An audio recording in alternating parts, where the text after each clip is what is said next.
Bueno, sean muy bienvenidos a este canal que llamamos Por un cambio cultural hacia la libertad. Hoy vamos a conversar un poquitito de lo post está titulado El engaño socialista, ¿verdad?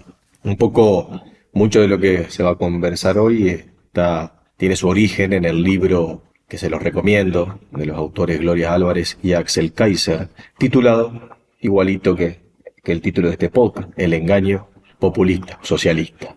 Ahí lo tienen para comprarlo, no se van a arrepentir, está muy bueno, refleja un poco la historia y explica de alguna manera este sistema socialista y por qué hemos llegado hasta el día de hoy, ¿no? Cómo ha triunfado tanto estas falacias, ¿no? Y allí, bueno, vamos a un poco en este libro se reconoce de alguna manera, podemos identificar de qué se trata todo esto del socialismo, ¿no? Cuáles son sus postulados. Y acá lo primero que hay que decir es su origen, ¿no? Brevemente, porque no vamos a ahondar en ello, el origen de lo que es el socialismo en Latinoamérica está en el Foro de San Pablo de 1990, ¿no? Ahí comienza un plan muy pergeniado por parte de líderes de los países, ¿verdad? Que una organización estratégica, estructurada, que empieza a determinar la agenda hispanoamericana del siglo XXI, que podríamos decir que ahí es prácticamente lo que sale de ahí es el manifiesto comunista reciclado, ¿no? Adaptado a nuestra época,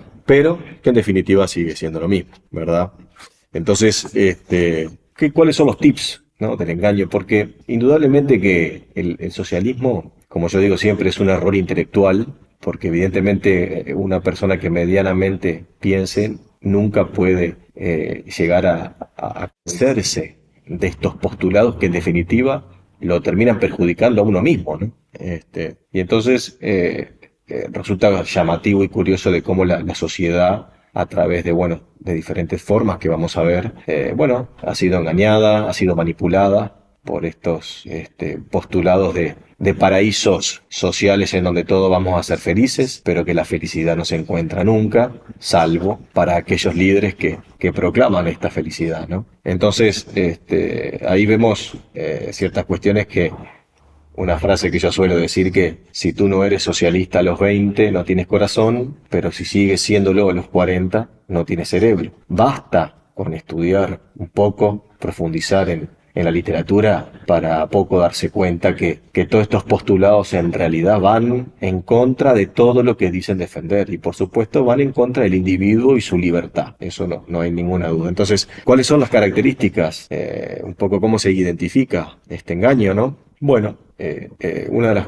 Vamos a poner acá los titulares, después en todo caso brevemente los desarrollamos. El mensaje de odio, un mensaje de enfrentamiento es uno de ellos. El colectivo, ¿no? El colectivo por delante del individuo, colectivo que se traduce obviamente en el más grande colectivo que es el Estado y también en otros movimientos colectivistas como son los sindicales o también los feministas. Cualquier tipo de colectivo de naturaleza izquierdista están parados en este discurso. Vemos también como otra características, ¿no? De este engaño, el colectivo y, como dijimos, la desaparición del individuo, del yo, del sujeto, la obsesión igualitaria, ¿no?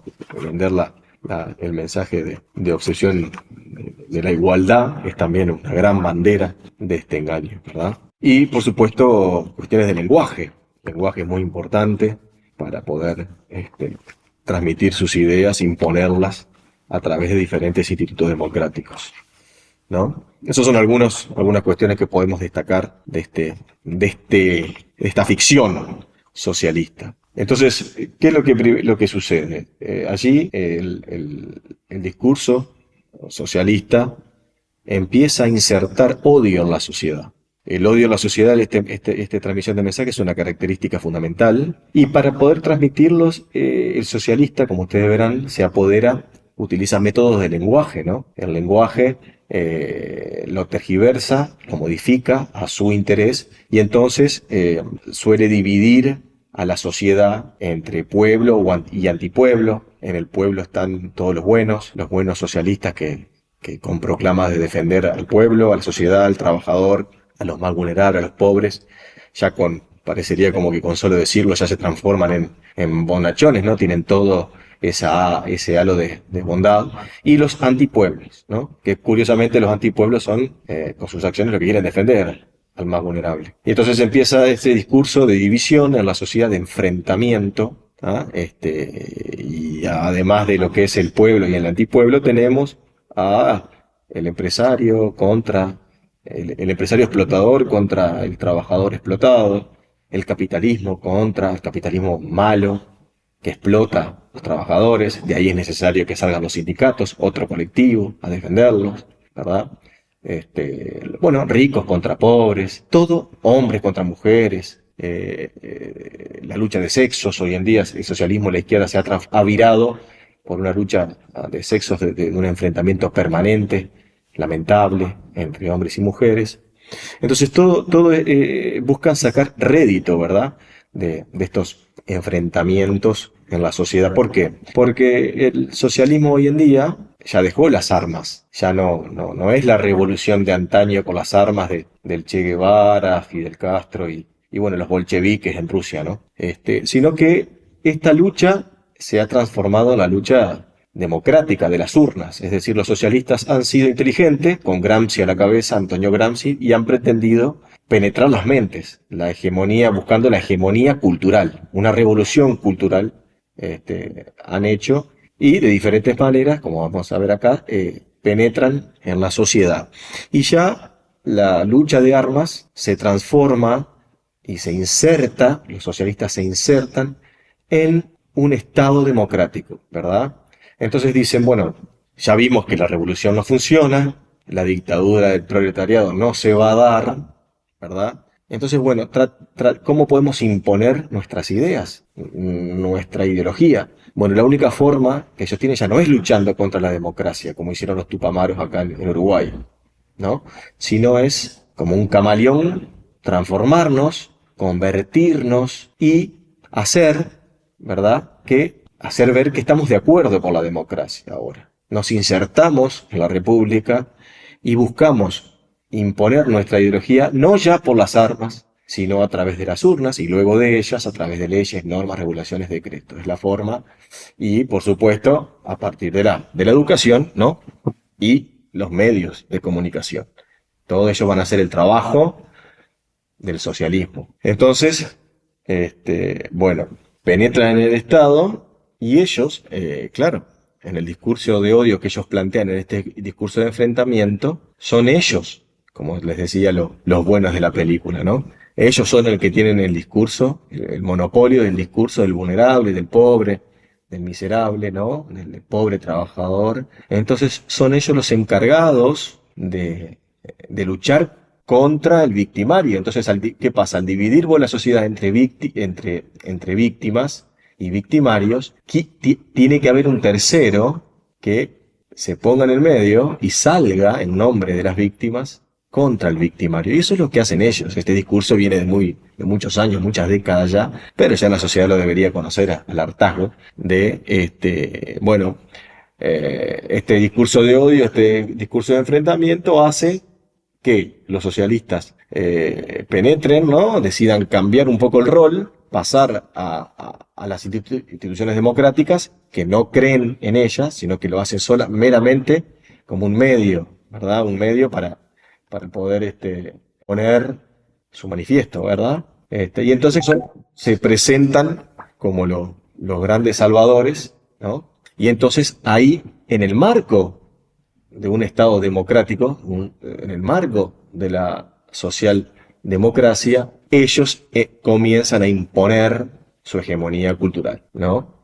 Y entonces, ¿qué es lo que ha sucedido? Como antes, mediante la revolución de las armas, ellos obtenían la revolución, estaba financiada por Rusia, ¿verdad? Como eso ya no existe más, ellos tuvieron que variar, como les decía, el método de financiamiento. ¿Y ahora cómo se financian? Se financian tomando el poder a través de la democracia y haciendo justicia social, ¿no? Cargando de impuestos, cobrándole más al que tiene más, redistribuyendo la riqueza, combatiendo a los ricos, no a la pobreza, sino que a los ricos. Entonces, ellos han encontrado en este nicho una nueva forma de financiarse con la plata de los ciudadanos. Como ya se le agotó el financiamiento de las revoluciones y las armas ya no llegan, el dinero ya no llega, hoy la forma que tiene el socialismo de financiarse es con los recursos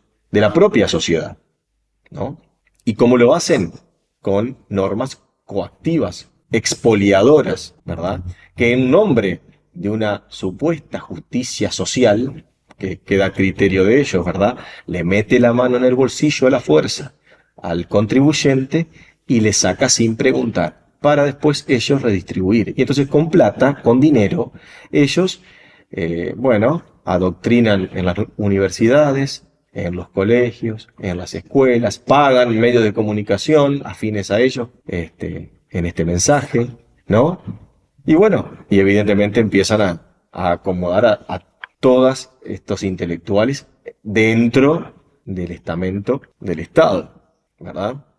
Ellos convierten el Estado en el Salvador, y la gente, que es fácilmente manipulada, ve al Estado como algo imprescindible, necesario, que tiene que brindarle absolutamente todo, justamente porque han sido engañados por muchas décadas, mucho tiempo, han sido penetrados en su mente de que el único que puede desarrollar sus vidas, ¿verdad?, es el Estado. Ellos son incompetentes, todos los ciudadanos somos incompetentes para manejar nuestros recursos, para manejarlos con independencia, para generar nuestro propio proyecto de vida, y tenemos que tener al papá Estado al lado nuestro para que nos acompañe y en el camino nos saque, nos exprima todo lo que pueda, ¿verdad?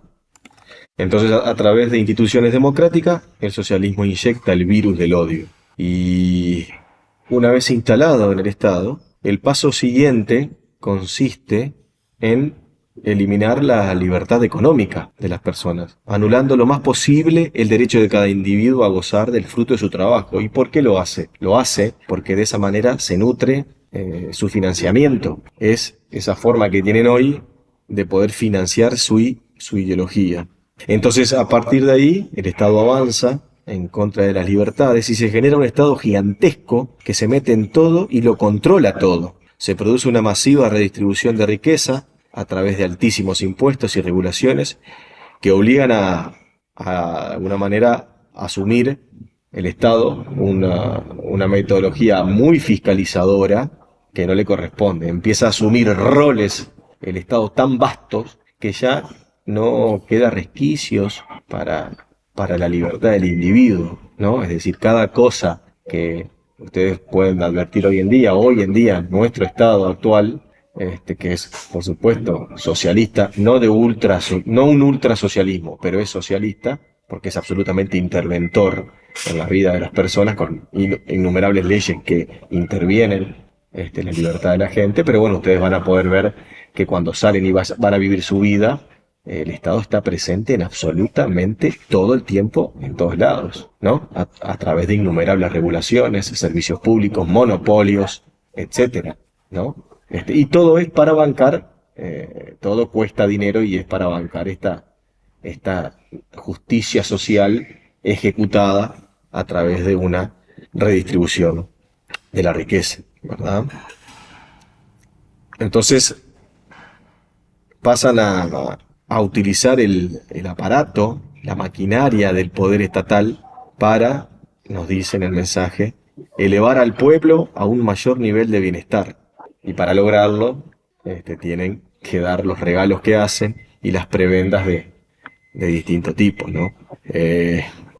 Y cuando vemos todas estas ficciones, que a poco uno estudia se da cuenta de las innumerables ficciones que existen, una de ellas es la expresión pueblo. Porque ¿dónde está el pueblo? ¿Qué es el pueblo? ¿Quién define el pueblo? ¿No? ¿Dónde está el pueblo que firme algo? ¿Firma contratos del pueblo? ¿Dónde está? No existe, ¿verdad? Entonces ellos han acaparado el lenguaje del pueblo, son ellos los que hablan en nombre del pueblo, y con eso borran al sujeto, cuando en realidad no existe un pueblo. Lo que existe son voluntades individuales que componen una sociedad. Pero la realidad es que lo que existe son individuos, ¿no? No el pueblo. Pero con esta forma de hablar abstracta, lo que logran es darle al pueblo rasgos humanos, ¿no? Como que tiene voluntad, como que es soberano. Entonces, como si fuera, hablan como si fuera una persona que uno puede identificar. Pero eso es una ficción, una de las tantas de nuestras democracias socialistas, ¿no? La realidad es que el pueblo es algo etéreo, no existe, ¿no? Entonces, eso le permite a ellos hablar en nombre, se arrogan, tienen la arrogancia de hablar en nombre de algo inexistente y con eso invisibilizan todas las voluntades que componen ese pueblo para lograr y concretar y ejecutar sus postulados. Aquí vemos lo que es una de las tantísimas manipulaciones del lenguaje, ¿no? Eh, y es lógico que el socialismo sea profundamente antiliberal, porque el liberalismo está en las antípodas de todo esto. El liberalismo no destaca y, y eleva al el individuo como un ser racional, social, responsable de sus actos, ¿no? Mientras que el socialismo lo quiere invisibilizar, evidentemente. Eh, no quiere al individuo. El individuo no lo toma como liberalismo, ¿no? Sino que para el socialismo, en virtud de que se basa en el colectivo, lo que importa es el colectivo, lo que importa es la autoridad superior. Y entonces los individuos son considerados como medios para poder lograr los fines del colectivo. El liberalismo es absolutamente diferente y respeta la dignidad humana de cada individuo, que es único e irrepetible. Y aquí tenemos la ficción, otra ficción, de que estas personas que hablan en nombre del colectivo, ¿no? Y que utilizan a los individuos como medios, si tú ves atrás del colectivo, siempre hay individuos, siempre hay un déspota, un totalitario, un rey, un monarca, ¿no? Un dictador que está atrás de ese colectivo, y siempre vamos a terminar en los intereses perversos de una sola persona que habla a través de diversos interlocutores en nombre de un colectivo inexistente. ¿Se dan cuenta aquí la ficción y el engaño? Uno de ellos, ¿no? Uno que es el socialismo. Y aquí ya podemos ingresar a otra de las ficciones, que a esta altura, que la verdad que estar explicándole es increíble que en el siglo XXI nosotros sí, tengamos que seguir explicando el tema de la igualdad, ¿no? Y este es otro de los puntos que hablamos del engaño socialista, la obsesión igualitarista, ¿no? Que se utiliza como pretexto para incrementar el poder del Estado y así enriquecer al grupo político en el poder a expensas de toda la sociedad, ¿no? Beneficiando también a los amigos, lo que hablamos, ¿no? Los intelectuales, los amigos del populista, y evidentemente se abre la puerta para el despilfarro y la corrupción, que es lo que vemos hoy en día con el Estado. El Estado es una máquina deficitaria y lo es por todo esto, ¿no? Porque no hay interés en administrar bien los recursos, porque los recursos son ajenos, entonces no le importa quién lo administra, y por supuesto que se desvían para, para lugares que no deberían desviarse, hay despilfarro, bueno, ineficacia, todo lo que vemos con los servicios monopólicos del Estado y todo lo que opera en el Estado es ineficaz, ¿verdad? No funciona, no funciona. Lo vemos día a día cada vez que nos levantamos, ¿no? Y vamos a nuestro trabajo, por ejemplo. Entonces, el socialista, eh, entonces buscamos la igualdad material, pero ¿quién puede creer en la igualdad material, no? Ya lo decía Antonio Escotado, ¿quién puede creer en estas sandeces? Cuando igualdad de qué, se preguntaba él, ¿no? Igualdad de nariz, igualdad de altura, de estatura, igualdad de trabajo, igualdad material, decía él, ¿no? Cuando en la naturaleza ni siquiera dos gotas de agua salidas de un mismo grifo son iguales, tienen millones de características diferentes. Las plantas, lo mismo. Y sin embargo, el ser humano, que es un ser muchísimo más complejo que lo que acabo de referir, se pretende una igualdad material, por ejemplo, absolutamente impracticable. Y el engaño sigue hasta el día de hoy, porque no se trata de igualar a los seres humanos. La virtud está en la desigualdad, gracias a Dios que somos desiguales.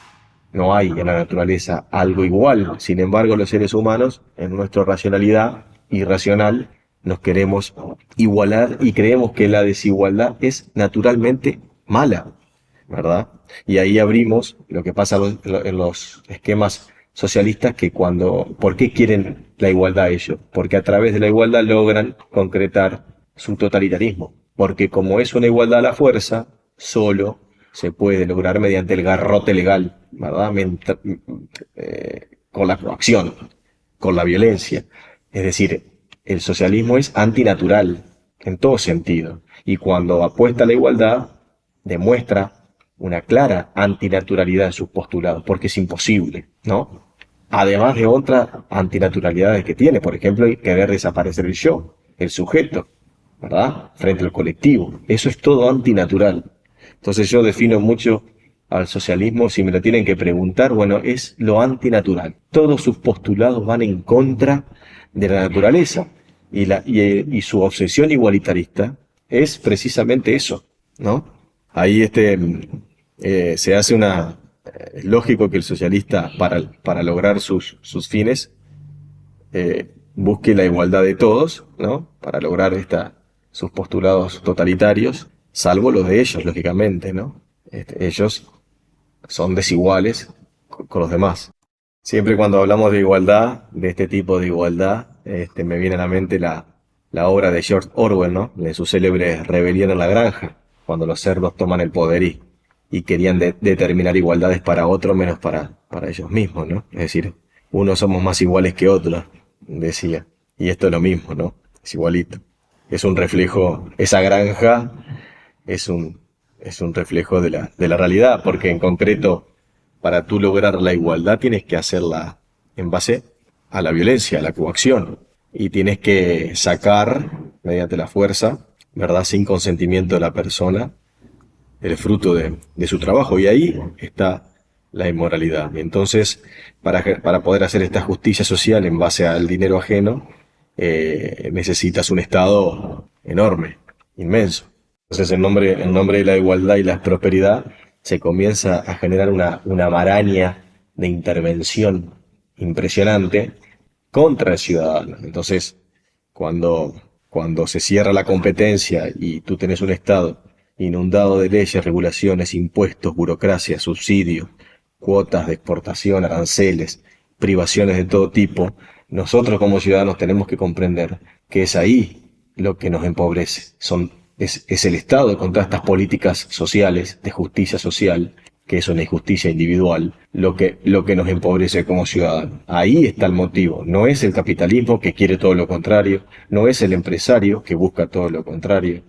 No está ahí el motivo de la pobreza, ¿no? No es el enfrentamiento de que porque el empresario gana, el pobre pierde, o el trabajador pierde. El rico es a costa del pobre. No, ese es un dilema, un falso dilema, que es justamente la política del enfrentamiento del socialista. Pero eso no es así. En el mercado ambas personas ganan, si no el contrato o el acuerdo no se celebra. Entonces, las causas de la pobreza están en todas estas intervenciones del Estado contra la libertad del individuo y contra su ingreso, contra su dinero, contra el fruto de su trabajo. Está ahí la causa, no podemos buscarla en otro lado. ¿Cómo uno puede creer que si monta una empresa, hace algo y le quitan el 40% de sus ingresos, o 50%, para pagar impuestos, tasas, tributos, todo lo que hay, ¿no?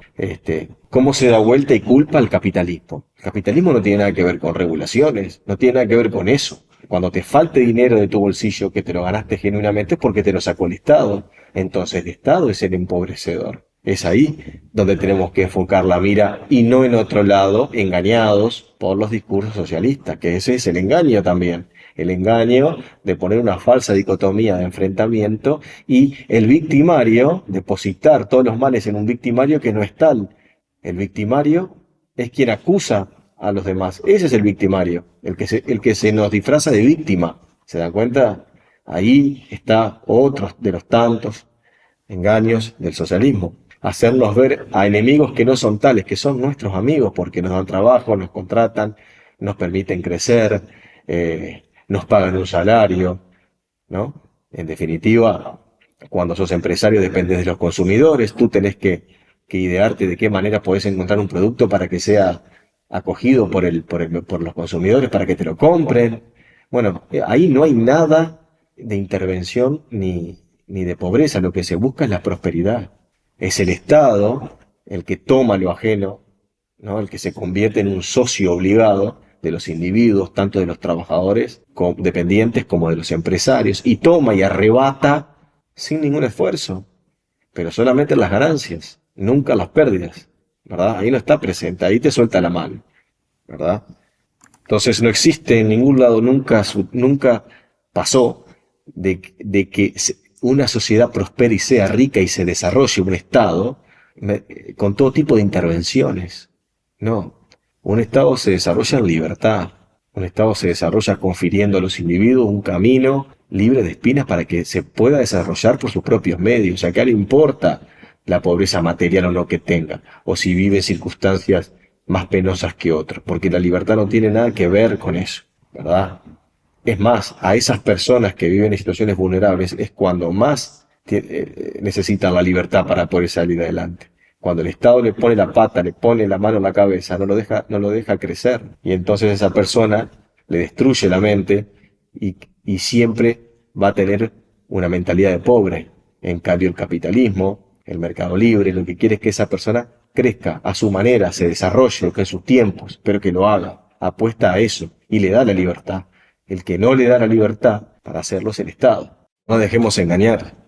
El socialismo es inviable, no funciona. Una sociedad no puede funcionar sin el respeto hacia los demás, sin el respeto por su propiedad, por el fruto de su esfuerzo, sin respetar el proyecto de vida de una persona y que por el hecho que le vaya bien y vaya progresando, se lo ataque, se le quite más porque gana más, se le quite más porque tiene más. No, eso es ilógico, eso es combatir el progreso. Eso es hacer que una persona este, no quiera crecer porque el Estado lo va a castigar. ¿Cuál es el mensaje? ¿Se dan cuenta? El pobre ni ganas va a tener de crecer porque sabe que el Estado le va a sacar mucho. Y el que tiene mucho no va a tener más ánimo de seguir creciendo porque le van a sacar mucho más. Entonces el mensaje de la redistribución de la riqueza y que vienen desde hace años, yo vengo escuchando, del que gana más, es un desastre para la sociedad. Es todo lo contrario. El socialismo es el mundo del revés, da los mensajes equivocados. Todo lo que dice el socialismo hay que hacer lo contrario.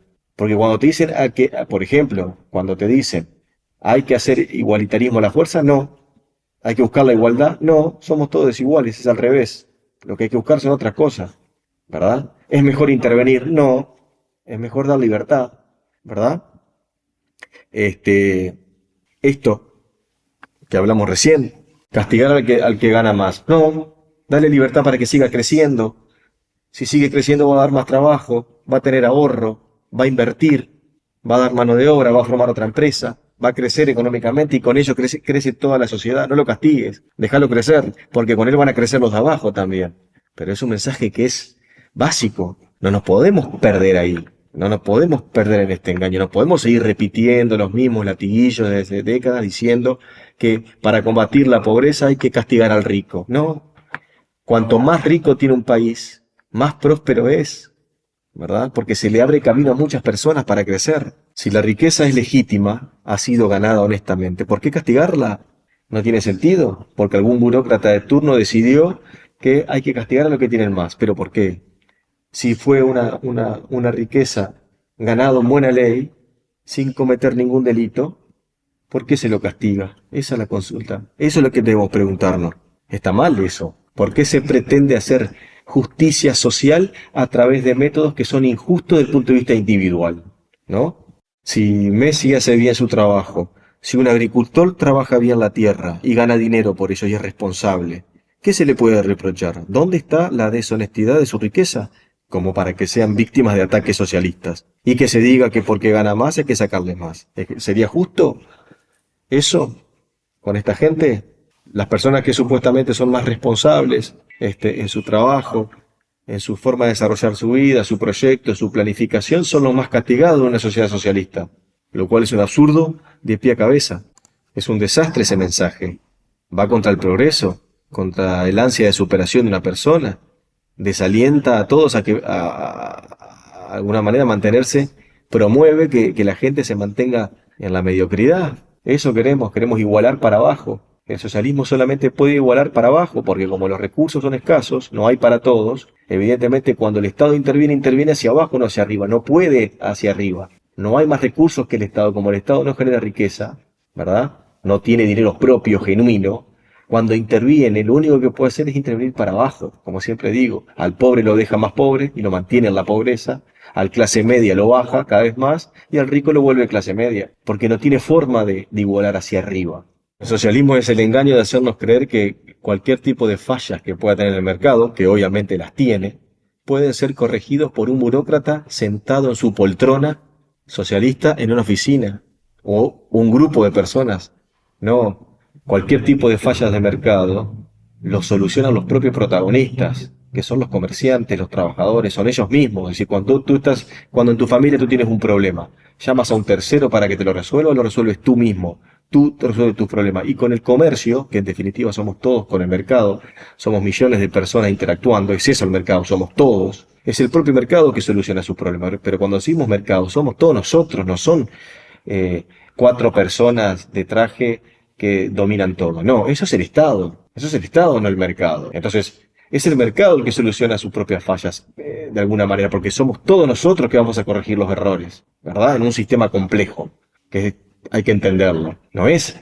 Las reglas políticas son muy diferentes a las del mercado. Y nunca las reglas políticas van a poder solucionar ninguna falla del mercado, porque la política tiene muchísimas más fallas, mucho más profundas que el mercado. Entonces, en este intervencionismo socialista, lo único que se logra es distorsionar el comercio, es distorsionar la riqueza, y de paso nos volvemos todos más pobres. Entonces, es ingenuo que alguien pueda creer que a través de burócratas de turno, que son personas de carne y hueso y que también participan en el mercado, ellos puedan tener la varita mágica, la sabiduría omnipotente de cual un oráculo de Atenas, ¿verdad? Nos dé la solución mágica para brindar una solución a un orden complejísimo que es el mercado, los consumidores y los trabajadores, los empresarios interactuando. Eso es un tema muy complejo que nunca va a venir desde el Estado la solución. El Estado va a poner zancadilla, el Estado va a entorpecer, va a poner piedras en el camino, va a poner brasas en el camino.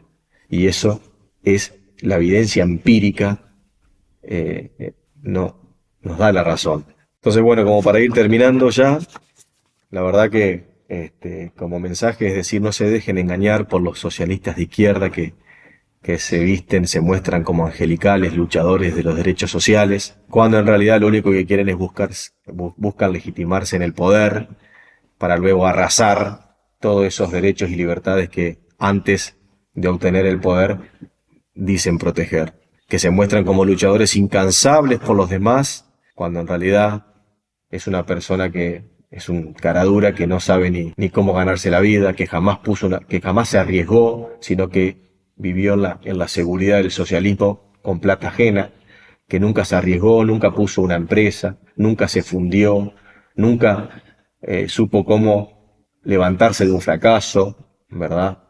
Entonces, esas son las personas, nuestros modelos políticos que nos dicen que nos van a salvar a nosotros mismos, que tenemos que confiar en ellos. No lo hagamos.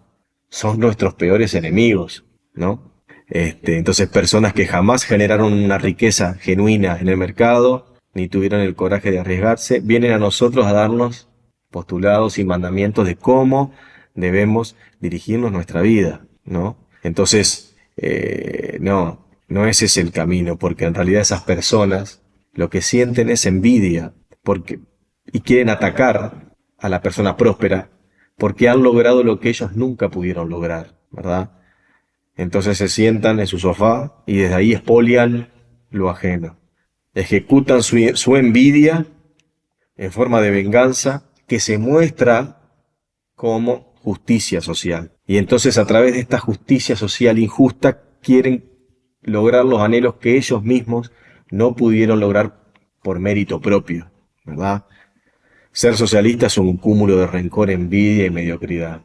Los socialistas promueven una falsa primacía ética, con una realidad de sus desastrosos resultados, ¿no? Eso es lo que muestra. Carlos Rodríguez Brown, que es un gran liberal argentino, pero que desde hace muchos años está en España, un gran pensador, excelente.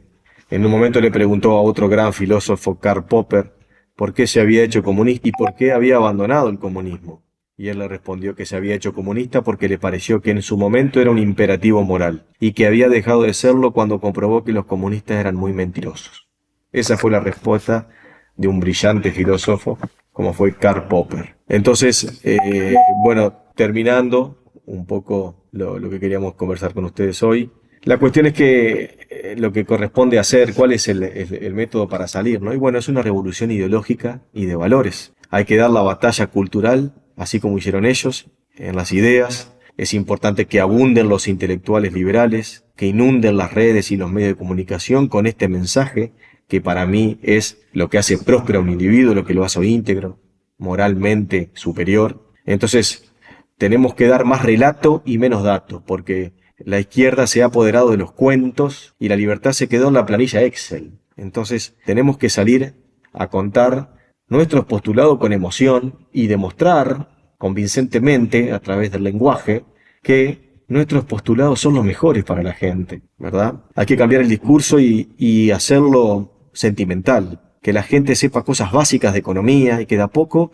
pueda descubrir la verdad y el engaño socialista, y que la verdad penetre en sus mentes y los convenza. Los liberales tenemos la obligación de hacer este giro copernicano en forma de dar este mensaje, y creo, la verdad, que hoy en día se está logrando eso. Hoy vemos autores que no son estudiados en las facultades, como Ludwig von Mises, Bruno Leoni, Hayek, ¿no? Todo Murray Rothbard, Bastiat, todos pensadores liberales de primerísimo nivel, que hoy en día uno ya los puede escuchar mucho más. Y se ve un auge del liberalismo, de la doctrina liberal, que yo espero que perdure, continúe y cambie nuestra realidad. Hay que generar una forma de pensar escéptica frente al poder del Estado, frente a esa autoridad, y preguntarse por qué. ¿Por qué tú me obligas a esto? ¿Qué derecho y autoridad tienes para hacerlo? ¿Verdad? Vale la pena preguntarse eso y descubrir, y estudiar, investigar, profundizar. Es importante hacernos responsables de nuestras propias vidas, sin necesidad de ningún estado benefactor que nos guíe, como un perro lazarillo a su ciego. Es importante el respeto a los proyectos de vidas individuales y el respeto a la propiedad ajena, al fruto del trabajo de la persona. Son esenciales. Y estas, como les decía, el ver al ser humano como fin, es la esencialidad del liberalismo, en base a la tolerancia y al respeto por la libertad ajena. Como siempre digo, entonces hay que revalorizar las instituciones informales por sobre las formales, porque las informales son las que realmente reflejan la estructura de una sociedad. Es decir, ¿qué quiero decir con informales? Las creencias, las tradiciones, los hábitos, las costumbres y los valores que se van gestando en la sociedad, por encima de las normas creadas por un grupito de hombres que no son sabelotodos, que no tienen la sabiduría infinita, ¿verdad?, que se concretan en el derecho positivo, en constituciones, leyes y otras. Entonces, lo que digo es revalorizar la ley natural y la ley consuetudinaria por encima de la ley positiva, el derecho natural por encima del derecho positivo. No duden que ese es el camino. Bueno, hasta aquí llegamos. Espero que les haya sido grato esta charla que hemos compartido juntos. Y bueno, no se olviden nunca de dudar, de pensar, de ir más allá de lo que nos dicen los políticos y lo que nos dicen los medios de comunicación. Seamos arquitectos de nuestro futuro, de nuestro proyecto de vida. Viva la libertad, la familia, la vida y la maternidad. Hasta pronto, Dios bendiga.